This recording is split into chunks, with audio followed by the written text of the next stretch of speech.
आकाशवाणी है। कोविड-19 विशेष कार्यक्रम के अंतर्गत प्रस्तुत है कोरोना वायरस संक्रमण की वर्तमान स्थिति पर चर्चा, जिसे प्रस्तुत कर रहे हैं आकाशवाणी संवाददाता नवीन सक्सेना। इस कार्यक्रम में आमंत्रित स्वास्थ्य विशेषज्ञ हैं अखिल भारतीय आयुर्विज्ञान संस्थान नई दिल्ली के पूर्व प्रोफेसर और बालको मेडिकल सेंटर रायपुर के मेडिकल डायरेक्टर डॉक्टर अनुराग श्रीवास्तव। नमस्कार। आज के इस विशेष फोन इन कार्यक्रम में आप सबका स्वागत है। भारत में पिछले कुछ दिनों में दैनिक कोविड मरीजों की संख्या और संक्रमण की दर में स्थिरता आई है और देश में संक्रमण की जो दर है वो घट रही है, करीब 21.02% रह गई है, जो पिछले सप्ताह 21.95% थी।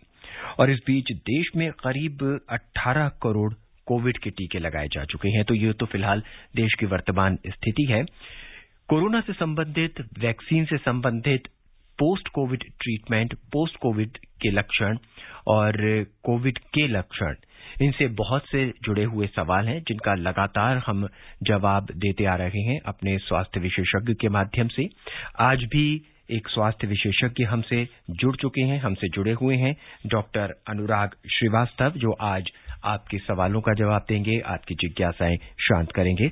डॉक्टर अनुराग, कार्यक्रम में आपका स्वागत है। धन्यवाद। नमस्कार। नमस्कार। श्रोताओं, अगर आप इस कार्यक्रम का हिस्सा बनना चाहते हैं तो आप फोन कर सकते हैं 1800-115767 पर। लैंडलाइन नंबर है 23314444। दिल्ली से बाहर के श्रोता हैं तो इस नंबर से पहले 011 जरूर लगाएं। इसके अलावा आप ट्विटर हैंडल पर भी हमसे जुड़ सकते हैं @AIR न्यूज अलर्ट्स पर #AskAIR के जरिए आप सवाल पोस्ट कर सकते हैं।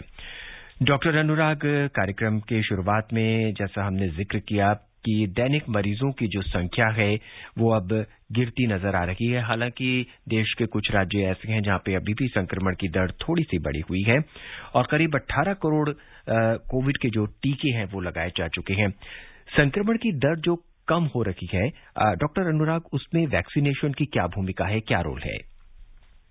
जी, वैक्सीनेशन की बहुत अहम भूमिका है, क्योंकि वैक्सीनेशन से हमारे शरीर में जो रोग निरोधक क्षमता या इम्यूनिटी जिसे कहते हैं वो बढ़ जाती है और या तो कोरोना इन्फेक्शन होता ही नहीं है, तो एक प्रकार से बीमारी से प्रोटेक्शन है, और अगर संक्रमण हुआ भी तो वो बहुत ही सूक्ष्म रूप में प्रकट होता है, जैसे कि गले में खराश या थोड़ा सा बुखार या बदन में थकान।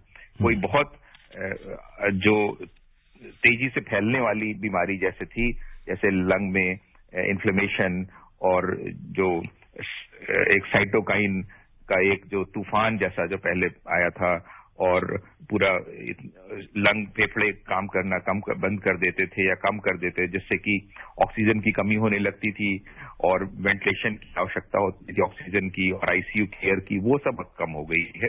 तो वैक्सीनेशन की बहुत अहम भूमिका है बीमारी की जो बर्डन कम करने में और सीवियरिटी कम करने में, दोनों में, मॉर्टेलिटी भी। जी, डॉक्टर अनुराग, पहला वैक्सीन और दूसरा वैक्सीन, पहले का एक सामान्य वैक्सीन और दूसरे को हम बूस्टर डोज कह रहे हैं, दोनों का क्या रोल रहता है शरीर में कोविड से लड़ने में? जी, तो दो डोज इसलिए लगाते हैं, इसको बूस्टर सेकेंड डोज को कहते हैं कि प्राथमिक जो इंजेक्शन लगता है उससे शरीर में एक फॉरेन प्रोटीन आ रहा है, एक बाहर जगत से आया, जो जैसे एंटीजन कहते हैं हम लोग, तो उससे कुछ शरीर में एक रिएक्शन होता है और इस रिएक्शन से जो रोग निरोधक क्षमता थोड़ी मात्रा में बढ़ती है। फिर जो बूस्टर डोज लगाया जाता है उससे वो रोग निरोधक क्षमता और अधिक बढ़ जाती है और ये एंटीबॉडीज जिसे कहते हैं उनके रूप में होता है और उसका फिर प्रभाव काफी दिनों तक रहता है। तो इसलिए 2 डोज ज्यादातर आपने सुना होगा, मिजल्स की, पोलियो की, डिप्थीरिया की, सभी की कम से कम 2 डोज बूस्टर के रूप में लगाई जाती हैं। उसका यही साइंटिफिक रीजन है। जी, डॉक्टर अनुराग, अधिकांश मामलों में देखा गया है कि जो कोरोना का वायरस होता है वो म्यूकोसा के माध्यम से शरीर में प्रवेश करता है और फिर म्यूकोसल मेम्ब्रेन में जो मौजूद कोशिकाएं हैं, जो अणु हैं, उनको इन्फेक्टेड करता है। क्या ऐसी भी कोई दवा हो सकती है भविष्य में, या कोई ऐसा तरीका हो सकता है जो हम नेजल या नाक के थ्रू दिया जाए और उससे हम कोरोना का जो संक्रमण है उसको कम कर सकें? जी, ये बहुत ही आवश्यक और इम्पोर्टेंट प्रश्न आपने पूछा है। तो एलोपैथी में तो अभी बहुत ज्यादा नहीं आया है, लेकिन आयुर्वेद में मैंने all India institute of Ayurvedic sciences जो दिल्ली में संस्थान है और जिसमें काफी रिसर्च शोध कार्य होता है आयुर्वेद के संबंध में, उनके डायरेक्टर और दूसरे जो वरिष्ठ आयुर्वेदिक चिकित्सक हैं, उन्होंने बताया मुझे कि उनके पास एक औषधीय अणु तेल के नाम से जानी जाती है, जो काफी समय से आयुर्वेद में प्रचलित है, सिर्फ कोरोना के लिए नहीं बनी। तो वो कहते हैं कि एक नाक की म्यूकोजा में एक ऐसी परत बना देती है तेल की और औषधीय गुणों की, जिससे कि कोरोना का वायरस सेल के म्यूकोजा के अंदर जा ही नहीं पाता, तो वो वायरस ऊपर तक रहता है और फिर वहीं नष्ट हो जाता है। तो अणु तेल या इस प्रकार की कोई औषधि जो एक नाक की म्यूकोजा, रेस्पिरेटरी म्यूकोजा में एक परत बना दे, इसे रोग निरोधक, जिससे कि वायरस उसके अंदर प्रवेश न कर पाए, ये एक संभव है और उनके प्रयोग में काफी हद तक लाभान्वित भी पाया गया है। जी डॉक्टर, ऐसे में भाप लेना और मुंह से भाप लेना और नाक से भाप लेना कहाँ तक जरूरी है, क्या रोल है? क्या ये भी वही रोल निभा सकता है जो आयुर्वेदिक दवा अणु तेल जिसकी आप बात कर रहे हैं? जी जरूर, क्योंकि अगर वायरस गया है नाक में और इन्फेक्शन सूजन कर रहा है, तो भाप लेने से वो कीटाणु शायद अंदर तक न जाए और वो वैसे ही भाप से फिर बाहर निकल जाएं, और जैसे उनको छींकते हैं या साफ करते, नाक साफ करते, मिक्सचर निकलता है नाक से, उस रूप में वो बाहर निकल जाए। और इस विषय में मैं कहूंगा कि जल नीति दूसरी एक आयुर्वेदिक विधि है जिससे काफी लाभ हो सकता है। जैसे कि एक नाक से गर्म पानी, नमक वाला सलाइन डालते हैं और दूसरी नाक से निकलता है, तो इससे जो भी अगर वायरस है कोई और भी तत्व, कीटाणु, धूल के कण गए हैं नाक में और रेस्पिरेटरी म्यूकोजा में, वो निकल जाएंगे। तो जल नीति एक बहुत अच्छी विधि हो सकती है जिससे हम न सिर्फ कोरोना से ही बल्कि सभी रेस्पिरेटरी डिजीज से और एरोसॉल बॉर्न डिजीज से बच सकते हैं। जी डॉक्टर, आज की तारीख में हम अगर बात करें कोरोना के स्प्रेडर्स की, तो आपके हिसाब से अगर आप बात करें तो कोरोना का सुपर स्प्रेडर हम किसे कह सकते हैं? नहीं, मैं समझा नहीं प्रश्न को। डॉक्टर साहब, हम आपसे ये जानना चाहते हैं कि कोरोना का सुपर स्प्रेडर कौन हो सकता है जो सबसे ज्यादा आज की तारीख में कोरोना को फैला सकता है? क्या वो व्यक्ति जो मास्क नहीं लगा रखे हैं, या हम बाजार के अंदर जाते हैं और भीड़ में जाते हैं वो व्यक्ति जो सिर्फ एक ही मास्क लगा के घूम रहे हैं?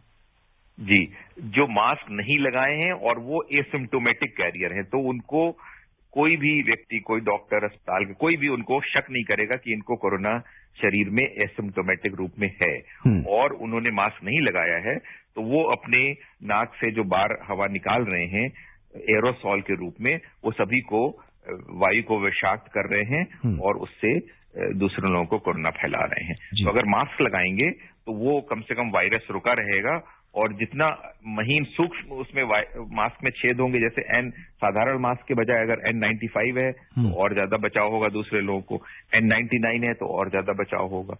तो मास्क न लगाने से जी डॉक्टर, आजकल मार्केट के अंदर बहुत सारे N95 और N99 जो है मास्क बिक रखे हैं। हमें कैसे पता लगेगा कि ये N95 या ये N99 मास्क जो है ये सही है और उपयुक्त है हमारे लिए? हेलो, शायद डॉक्टर से हमारा संपर्क नहीं हो पा रहा है। अब अपने इस कार्यक्रम में आगे बढ़ते हैं और आपको कोरोना की फिलहाल जो वर्तमान स्थिति है हम उस पर बात करते हैं।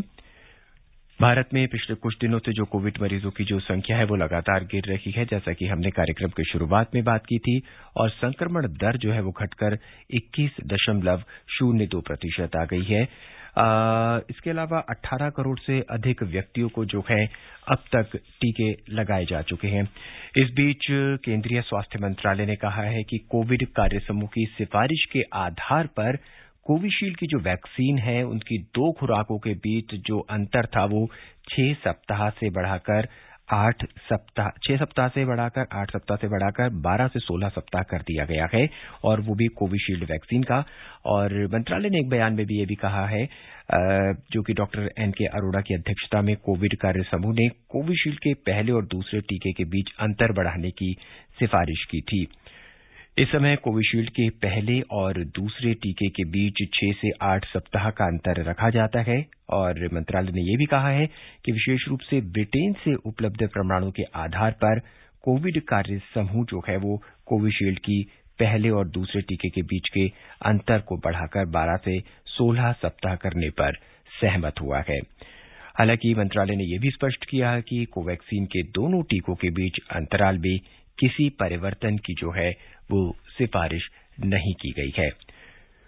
कोविड के लिए वैक्सीन प्रशासन संबंधी राष्ट्रीय विशेषज्ञ समूह यानी NEGVAC ने कोविड कार्य समूह की सिफारिश भी स्वीकार कर ली है और राष्ट्रीय विशेषज्ञ समूह के अध्यक्ष और नीति आयोग में स्वास्थ्य संबंधी मामलों के अध्यक्ष डॉक्टर VK पॉल ने समूह की बैठक में ये फैसला लिया था। तो ये थी इस समय कोविड की वर्तमान स्थिति कि क्या कुछ आप कर सकते हैं और क्या इस समय देश में चल रहा है। बहरहाल आज के इस कार्यक्रम में हमारे साथ मौजूद हैं अखिल भारतीय आयुर्विज्ञान संस्थान एम्स के नई दिल्ली से सेवानिवृत्त प्रोफेसर और बॉल्को मेडिकल सेंटर रायपुर में चिकित्सा निदेशक डॉक्टर अनुराग श्रीवास्तव। बहुत से सवाल लगातार हमें देश भर से आ रहे हैं जो इस कार्यक्रम में हिस्सा बन रहे हैं हमारा, और वो जानना चाहते हैं, बहुत से प्रश्न हैं और बहुत सी जिज्ञासा हैं जिन्हें वो शांत करना चाहते हैं। बच्चों में वैक्सीन का असर कैसा होगा ये देखना बहुत जरूरी है, क्योंकि कोरोना वायरस की सेकेंड वेव की जो शुरुआत से बच्चों के वैक्सीनेशन को लेकर कई सवाल किए जा रहे थे और सबके मन में एक ही सवाल था कि आखिर बच्चों की वैक्सीन कब आएगी। तो बच्चों, एक अच्छी बात यह भी है कि सब्जेक्ट एक्सपर्ट कमेटी ने 2 से 18 साल के बच्चों में कोवैक्सीन के दूसरे और तीसरे फेज के लिए ह्यूमन ट्रायल की सिफारिश की है और अब अनुमान लगाया जा रहा है कि जल्द ही बच्चों की वैक्सीन भी आएगी। हालांकि बच्चों की जो वैक्सीन होगी उन पर बहुत सी बातें हैं जिन पे ध्यान देने की जरूरत है। ये तो वो बात हुई कि बच्चों की वैक्सीन कब आएगी, और ये भी हुआ कि बच्चों की वैक्सीन जो होगी उसमें किस तरह के जो ट्रायल्स होंगे यह भी हमें आगे देखना पड़ेगा।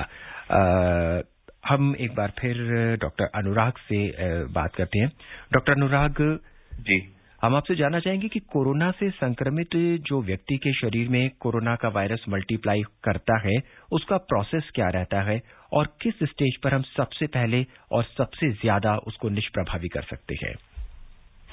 जी, तो जैसे कि आपको ज्ञात है, अभी जो रिसर्च हुई है उसके अनुसार कोरोना का वायरस एरोसॉल से यानी वायु में के रूप से फैलता है। तो हम जब सांस लेते हैं तो यदि कोरोना से संक्रमित मरीज या व्यक्ति हमारे आसपास है तो उनकी सांस से निकला हुआ वायरस फिर हमारी सांस में जाता है एरोसॉल के रूप में, और फिर नाक की मिकोजा जो रेस्पिरेटरी मिकोजा होती है उसके म्यूकस लाइनिंग के अंदर सेल्स में जाके फिर वो वहां पे बढ़ता है, यानी कि डिवाइड करता है।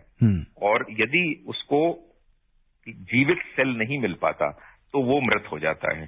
तो जीवित सेल के अंदर ही वो वायरस बढ़ सकता है, ग्रो कर सकता है और मल्टीप्लाई कर सकता है। फिर वो शरीर के अंग में जाके और फिर सूजन या इन्फ्लेमेशन ऐसा प्रकट करता है, और उससे शरीर में एक तरह के केमिकल होते हैं जिनको साइटोकाइन कहते हैं, जिसमें IL-6, IL-17, TNF आदि होते हैं। तो वो शरीर में एक प्रकार की बहुत अधिक मात्रा में सूजन पैदा करते हैं, और इस सूजन से सबसे अधिक प्रभाव फेफड़ों में होता है। इसीलिए आपने सुना है निमोनिया हो जाता है, और CT स्कैन या फेफड़े का एक्सरे कराने पे हमें उसमें शैडो मिलती है, ग्राउंड ग्लास अपीयरेंस कहते हैं। और फेफड़े में जब सूजन ज्यादा आ जाती है तो हम बाहर से जब सांस लेते हैं तो फेफड़े के द्वारा ही वो ऑक्सीजन हम एब्जॉर्ब करके और रक्त में हीमोग्लोबिन से जाके पूरे शरीर में ऑक्सीजन जाती है। तो फेफड़े काम नहीं करते क्योंकि सूजन बहुत ज्यादा आ गई है, निमोनिया जैसी स्थिति है, तो ऑक्सीजन की शरीर में कमी होने लगती है और फिर ऑक्सीजन बाहर से देनी पड़ती है, और उसके अतिरिक्त को इनकी क्लॉटिंग भी अधिक करने लगता है। तो खून की नलियां जैसे हृदय में कोरोनरी आर्टरी वो रुकने लगती है, ब्रेन की आर्टरीज रुकने लगती हैं, तो स्ट्रोक की संभावना, हार्ट अटैक की संभावना, या शरीर के दूसरे अंगों में ब्लड वेसल्स यानी खून की धमनियों में क्लॉटिंग अधिक होने लगती है। तो इस प्रकार के प्रभाव होते हैं, और इस सबको पूरे साइटोकाइन स्टॉर्म कहते हैं, एक तूफान जैसा आ जाता है सूजन पैदा करने वाले केमिकल्स के द्वारा। जी डॉक्टर, जब अधिक सूजन हो जाती है तो फिर शरीर काफी सीरियस हो जाता है, आईसीयू की केयर करनी पड़ती है और रोग घातक हो जाता है। जी डॉक्टर, पोस्ट कोविड को लेकर भी बहुत सी जटिलताएं देखने को मिल रही है। जैसा अभी आपने बात करी कि कई बार कोरोना को हरा चुके, कोरोना से जीत चुके जो लोग हैं, कोरोना से ठीक हो चुके जो लोग हैं, उन्हें हार्ट अटैक का खतरा आ रहा है। उनको कैसे बचाया जा सकता है? जी, तो उनको खासतौर से यदि उनको पहले से हार्ट की कोई बीमारी है, ब्लड प्रेशर है या हृदय की कोई और बीमारी है उनको या डायबिटीज है, तो उनको ज्यादा अधिक केयर करनी होगी और किसी हार्ट के चिकित्सक को दिखा के, अगर सीरियस बीमारी है तो हम लोग आईसीयू में या जो क्रिटिकल केयर के लिए खून को पतला करने की एक देते हैं इंजेक्शन, जैसे कि हेपरिन कहते हैं या उसी का नया वर्जन होता है लो मॉलिक्यूलर वेट हेपरिन, एनॉक्सापरिन आदि, वो देते हैं। ये तो जिस समय आईसीयू में है। उसके पश्चात यदि हृदय की कोई बीमारी है तो उनको लंबे समय तक हृदय के विशेषज्ञ कार्डियोलॉजिस्ट कुछ ऐसी दवा दे सकते हैं जैसे कि हार्ट अटैक रुकने की संभावना कम हो जाए। इस बीच हमारे पहले श्रोता हमसे जुड़ चुके हैं मध्य प्रदेश के नीमच से अरविंद बैरागी। अरविंद जी, कार्यक्रम में आपका स्वागत है। जी सर, आपको नमस्कार और सर को भी नमस्कार मेरा। नमस्कार। नमस्कार अरविंद जी। केसरपुरा तहसील जावद जिला नीमच मध्य प्रदेश से अरविंद बैरागी बोल रहा हूँ। जी कहिए। और सर मैं ये जानना चाहता था सर कि जो हमारे क्षेत्र में नीमच, मंदसौर, चित्तौड़ जो जिला है, मतलब एरिया है, इसमें तो टाइफाइड के पेशेंट ज्यादा बढ़ रहे हैं। जो प्राथमिक जांच जो होती है उसमें टाइफाइड बताया जाता है, तो अगर उसका व्यवस्थित अगर ट्रीटमेंट नहीं हो तो वो कोविड की तरफ जा सकता है सर? मैं ये जानना चाहता था। जी नहीं, दो अलग अलग संक्रमण है। टाइफाइड एक प्रकार का बैक्टीरिया, साल्मोनेला टाइफी कहते हैं, वो बैक्टीरिया के रूप में माना जाता है, और कोविड एक प्रकार का वायरस है। तो दो अलग अलग इन्फेक्शन है, एक ही व्यक्ति में दोनों हो सकते हैं, क्योंकि अगर आपका शरीर कमजोर है, रोग निरोधक क्षमता या इम्यूनिटी कम है, तो टाइफाइड हुआ और उसके पश्चात कोविड भी हो सकता है या साथ साथ भी हो सकता है, लेकिन दो अलग अलग बीमारियां हैं। जी डॉक्टर अनुराग, कोविड के पेशेंट को या कोरोना के पेशेंट को एंटीबैक्टीरियल दवाएं भी दी जा रही हैं, ये कहां तक सही है? देखिए, एंटीबैक्टीरियल जो दवा दे रहे हैं जैसे डॉक्सीसाइक्लिन है, वो जब एक प्रकार का सूजन या इन्फेक्शन हो जाता है, स्पेशली गले में या फेफड़े। हेलो, शायद डॉक्टर से आम आदमी से अधिक डॉक्टर साहब से शायद संपर्क हमसे नहीं हो पा रहा है। हम एक बार फिर इनसे संपर्क करने की कोशिश करेंगे। इस बीच हमारे पास और भी बहुत से ढेर सारे प्रश्न आ रखे हैं। अगर आप इस कार्यक्रम में हमसे जुड़ना चाहते हैं तो आप फोन कर सकते हैं 1800-115767 पर। इसके अलावा आप लैंडलाइन नंबर 23314444 पर भी सवाल पूछ सकते हैं।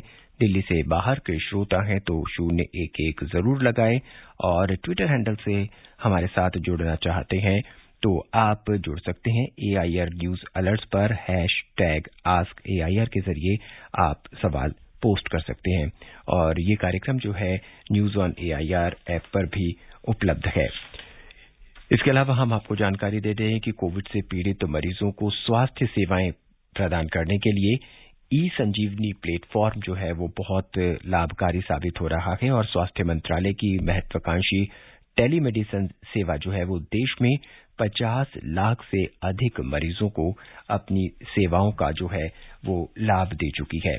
इसके अलावा स्वास्थ्य परिवार कल्याण मंत्रालय ने कहा है कि संजीवनी प्लेटफॉर्म की सेवाएं 31 राज्यों और केंद्र शासित प्रदेशों में चल रही हैं, और प्रतिदिन देश भर के करीब 40,000 मरीज इस स्वास्थ्य देखभाल सुविधा का लाभ उठा रहे हैं, और इस प्लेटफॉर्म के माध्यम से जो है 1500 डॉक्टर मरीजों की सेवा में लगे हुए हैं। अब हम आपको यहाँ पे मास्क कैसे लगाएं उसकी जानकारी जरूर देना चाहेंगे कि अगर सर्जिकल मास्क है तो कोई भी वो 3 लेयर वाला जो मास्क है वो काम करेगा आपको कोविड से बचाने में, आपको संक्रमण होने से बचाने में आपका काम करेगा। ये कोरोना वायरस के साथ हवा में मौजूदा जो बड़े पॉल्यूशन के कण हैं उनको भी रोक सकता है, लेकिन जो छोटे डस्ट पार्टिकल हैं वो उनको नहीं रोक सकता। फिर उसके बाद बात आती है कि कपड़े का मास्क, अगर हम कॉटन का जो मास्क है वो बेहद कारगर है। इससे दम घुटने की जो शिकायत नहीं होती, जिस तरह के बार बार हमें शिकायत आती है, कई बार मरीज कहते हैं कि वो 2 मास्क नहीं लगा सकते। इसका फायदा यह है कि आप इस कॉटन के मास्क को धोकर बार बार इसका इस्तेमाल कर सकते हैं। ये भी कम से कम 3 लेयर का हो तो बहुत अच्छा होगा। चाहे तो घर के बाहर जाते हुए 2 मास्क एक साथ आप पहन सकते हैं। पहले आप कपड़े का और फिर सर्जिकल मास्क आप लगा सकते हैं। वहीं अगर आप N95 मास्क की बात करें तो ये सबसे अच्छा है और बिना वाल्व का लें, क्योंकि कोई भी वाल्व वाला मास्क जो है वो रिस्की हो सकता है। अगर कोई शख्स कोरोना पॉजिटिव है तो वो फिल्टर की हुई हवा खींचता है। ये एक ध्यान देने योग्य बात है कि आपको फिल्टर के थ्रू जो है वो हवा खींचता है, और लेकिन वो जो हवा छोड़ता है वो दूसरों तक पहुंच सकती है। तो ऐसे मास्क का इस्तेमाल न करें जिसमें वाल्व लगा हो, अगर आप N95 मास्क का इस्तेमाल करते हैं। और अक्सर देखा गया है कि कुछ लोग रूमाल लपेट लेते हैं, तौलिया लपेट लेते हैं या फिर दुपट्टा लपेट लेते हैं। तो अगर हम सोशल डिस्टेंसिंग का ख्याल रखते हैं तो मास्क न होने पर आप रूमाल, तौलिया, दुपट्टा भी इस्तेमाल कर सकते हैं, लेकिन सोशल डिस्टेंसिंग जो होनी है वो बहुत जरूरी हो सकती है। जहां तक हो आप मास्क का इस्तेमाल कर सकते हैं, और मास्क का इस्तेमाल भी करना चाहिए, और जहां तक हो सके N95 मास्क का इस्तेमाल करना चाहिए। डॉक्टर अनुराग, हम चर्चा कर रहे थे कि कोरोना के संक्रमण किस तरह से फैलता है, क्या उसका स्टेज रहता है और किस तरह से हम उसको निष्प्रभावी कर सकते हैं।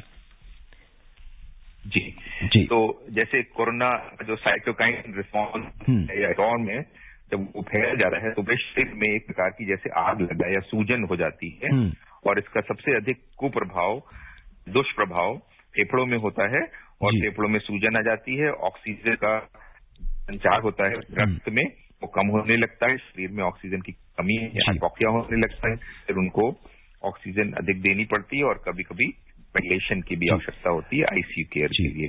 डॉक्टर, और इसके अतिरिक्त थ्रोम्बोसिस होने लगती है, क्लॉटिंग होने लगती है हृदय की धमनियों में, ब्रेन की धमनियों में, तो लकवा या पैरालिसिस हो सकता है, और हृदय का हार्ट अटैक हो सकता है। आइए अब अपने अगले श्रोता को इस कार्यक्रम में जोड़ते हैं। कुल्लू से राजू सिंह जी को सुनते हैं, क्या सवाल है उनका। राजू जी, कार्यक्रम में आपका स्वागत है। हेलो जी राजू जी, नमस्कार जी। राजू जी, क्या जानना चाहते हैं आप? सर नमस्कार। जी नमस्कार। सर मैं जानना चाहता हूँ कि जो लहर है कोरोना की, तो इससे क्या मतलब है सर? एक सर इम्पोर्टेंट प्रश्न है आप सर, जो है कि WHO ने हम बोला है कि भाई बच्चों जो नहीं लगाया जाए इंजेक्शन, उसने कनाडा की जो क्रिटिसिज्म किया है, तो क्या ये बात ठीक है? डॉक्टर साहब, इनका मुख्य प्रश्न ये है, ये जानना चाहते हैं कि कोरोना की दूसरी और तीसरी लहर से क्या मतलब है। जी, तो जैसे अटैक हुआ था, पैंडेमिक विश्व में फैल गया था जी,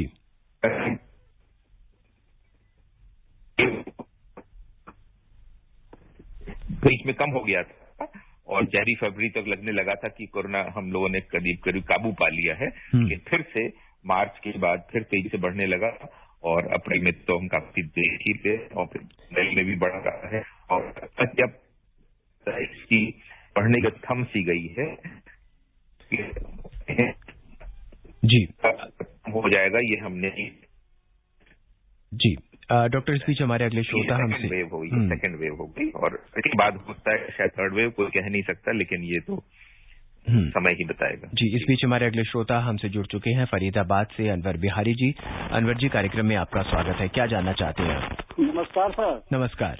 मैं डॉक्टर साहब को नमस्कार करता हूँ और आपको नमस्कार करता हूँ। सर मेरा प्रश्न ये है सर कि जैसे किसी व्यक्ति को कोरोना वायरस हो गया है, ठीक है, 1 महीने तक वो उससे पीड़ित रहा, फिर अच्छा हो गया, अब अच्छा होने के बाद उसको आम आदमी से अधिक परहेज करना है या कम करना है कि नहीं साहब मुझे तो कोरोना वायरस हो चुका है इसलिए मुझे अब ज्यादा परहेज की जरूरत नहीं? पहला प्रश्न तो ये। और दूसरा प्रश्न मेरा ये है कि ये जो नया जो ग्लूकोज निकला है, ये वैक्सीन से अधिक कारगर है या कम है? ये 2 प्रश्न पर मेरा। डॉक्टर ये जानना चाहते हैं कि कोई व्यक्ति कोरोना से पीड़ित था और वो ठीक हो चुका है, अब उसको क्या एहतियाती उपाय बरतने चाहिए? क्या उसको मास्क लगाना चाहिए या नहीं लगाना चाहिए?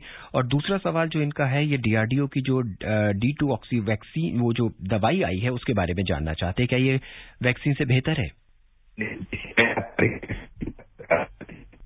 हेलो डॉक्टर, क्या आप हमें सुन पा रहे हैं? जी जी। डॉक्टर जी, कहिए। जिनको पिछले वर्ष कोरोना इन्फेक्शन हुआ था, हमारे कई डॉक्टर भाइयों को और नर्सेस को भी, उनको फिर से पुनः वैक्सीन के बावजूद भी दोबारा इन्फेक्शन हो रहा है। इसका अर्थ यह हुआ कि एक बार के इन्फेक्शन से पूर्णतया इम्यूनिटी नहीं आती। तो परहेज उनको करना है, मास्क अवश्य लगाए रहना है, सोशल डिस्टेंसिंग, हाथ धोते रहना आदि आदि प्रिकॉशन जरूर लेने हैं जी। और जहां तक उनको ये नई जो DRDO की दवा है वो एक एंटीवायरस के रूप में निकली है और उसका भी प्रयोग हो रहा है। अभी इसके रिजल्ट सामने नहीं आए हैं, जबकि वैक्सीन हमें रोग निरोधक क्षमता यानी इम्यूनिटी बढ़ाने का काम करती है। ये वायरस को मारती नहीं है, उसको इम्यूनिटी बढ़ाती है। तो दो अलग अलग प्रकार की दवाएं हैं, एक प्रिवेंटिव है और एक क्यूरेटिव है जी। हमारे अगले श्रोता है मुरैना से हरविलास तोबर। हरविलास जी, कार्यक्रम में आपका स्वागत है। धन्यवाद। नमस्कार सर। नमस्कार, क्या जानना चाहते हैं? सर, मेरा प्रश्न ये है कि चिकित्सा विज्ञान ने क्या ऐसा कोई औषधि स्प्रे बनाया है अथवा बनाया जा सकता है जिसे हम अपने मास्क और कपड़ों पर छिड़ककर वायरस को निष्क्रिय कर सकें? जी डॉक्टर। जी, बहुत अच्छा आइडिया है आपका। और इस प्रकार के मास्क में अभी ऐसा कोई बना तो नहीं है जो कि कॉमर्शियली अवेलेबल हो, प्रयोग जरूर चल रहे हैं। और लेकिन जो ये DRDO की जो भी दवा बन रही है रिसर्च के शोध के रूप में, वो वायरस को मार सकती है जी। जी डॉक्टर, अब हम कुछ प्रश्न अपने सोशल मीडिया से लेते हैं। ये प्रश्न हमें आया है, ये जानना चाहते हैं कि मुझे कोरोना हुआ था, बुखार से लेकर स्वाद न आना, गंध चले जाना, ये सभी लक्षण थे, लेकिन मैंने कोरोना की जांच नहीं कराई थी। 14 दिन अपने आप को आइसोलेट किया था, डायबिटीज थी मुझे। अब क्या मुझे वैक्सीन ले लेनी चाहिए? क्या अब मैं टीकाकरण करवा सकता हूं? देखिए, जो गाइडलाइन अभी तक आई है उसके अनुसार किसी को कोरोना इन्फेक्शन हुआ है तो उसमें बताया गया है कि कम से कम 4 से 6 हफ्ते बाद कराना चाहिए। कुछ गाइडलाइन के अनुसार तो 6 महीने तक की गैप दी गई है। तो यदि आपका टेस्ट नहीं हुआ है और हम ये मान लें कि आपको कोरोना इन्फेक्शन हुआ है तो अभी आप रुक जाएं, क्योंकि आपने टेस्ट नहीं कराया है। तो इसलिए से डेफिनेट कोई गाइडलाइन नहीं दे सकता इस बारे में, क्योंकि आपने टेस्ट नहीं कराया था जी। हमारा अगला प्रश्न है, ये लिखते हैं कि इनकी माताजी को पिछले 7 साल से किडनी की बीमारी है जिसका उपचार वो करा रही है। अब ये टीका लेने की सलाह दी है डॉक्टर ने, तो क्या ये अपनी किडनी की दवाइयों को कुछ दिन बंद कर सकती हैं? नहीं, किडनी का हम लोग देख रहे हैं कि कोरोना इन्फेक्शन जब घातक रूप में हो रहा है तो किडनी फेल्योर भी हो रहा है। वो किडनी की दवा जो ले रहे हैं वो जरूर लेते रहें और किडनी के विशेषज्ञ रीनल फिजिशियन जो नेफ्रोलॉजिस्ट हैं उनसे संपर्क में रहें, उनका कंसल्टेशन जरूर करते रहें। तो दवा नहीं बंद करनी है और बल्कि नेफ्रोलॉजिस्ट का कंसल्टेशन होना है, किडनी के विशेषज्ञ। डॉक्टर, अब हम कार्यक्रम के उस पड़ाव पर आ पहुंचे हैं जहां हम अपने विशेषज्ञ से जानना चाहते हैं कि वो हमारे श्रोताओं को क्या संदेश देना चाहते हैं। जी, तो बस यही संदेश देंगे कि अभी भी पूरा बचाव रखें और सोशल डिस्टेंसिंग करते रहें, मास्क अवश्य पहने जब भी बाहर जाएं और पब्लिक प्लेसेस में कभी या घर में भी भीड़ न रखें। और अभी जैसे खास तौर से जो पार्टी होती है, शादी ब्याह में होता है, तो उस समय हम लोग सब एक साथ हो जाते हैं और खाना खाने के लिए तो मास्क आप उतारते ही हैं और उस समय सबसे ज्यादा फैलने का संक्रमण एक से दूसरे व्यक्ति को होता है। तो जहां तक संभव है ऐसी पार्टीज से बचें और कम से कम डिस्टेंसिंग रखें, हाथ अवश्य धोते रहें और मास्क अवश्य लगाएं। वैक्सीन आप जरूर लगवा लें और जो नई गाइडलाइन आई है उसके अनुसार 12 से 16 हफ्ते का गैप देना है अगर कोविशील्ड आपको लग रही है, जो इंग्लैंड वाली है, क्योंकि लेटेस्ट डेटा अभी यही बता रहा है कि दूसरा बूस्टर डोज 12 से 16 हफ्ते के बाद होना चाहिए। प्रेग्नेंट और जो स्तनपान करा रही हैं माताएं, वो भी अब वैक्सीन ले सकती हैं नए गाइडलाइन के अनुसार। डॉक्टर अनुराग, इस कार्यक्रम में हमसे जुड़ने के लिए आपका बहुत बहुत धन्यवाद। नमस्कार। कोविड-19 विशेष कार्यक्रम के अंतर्गत अभी आप सुन रहे थे कोरोना वायरस संक्रमण की वर्तमान स्थिति पर चर्चा, जिसे प्रस्तुत कर रहे थे आकाशवाणी संवाददाता नवीन सक्सेना। इस कार्यक्रम में आमंत्रित स्वास्थ्य विशेषज्ञ थे अखिल भारतीय आयुर्विज्ञान संस्थान नई दिल्ली के पूर्व प्रोफेसर और बालको मेडिकल सेंटर रायपुर के मेडिकल डायरेक्टर डॉक्टर अनुराग श्रीवास्तव। ये कार्यक्रम आकाशवाणी के समाचार सेवा प्रभाग द्वारा प्रस्तुत किया गया। इसे आप हमारे mobile app news on AIR पर भी सुन सकते हैं।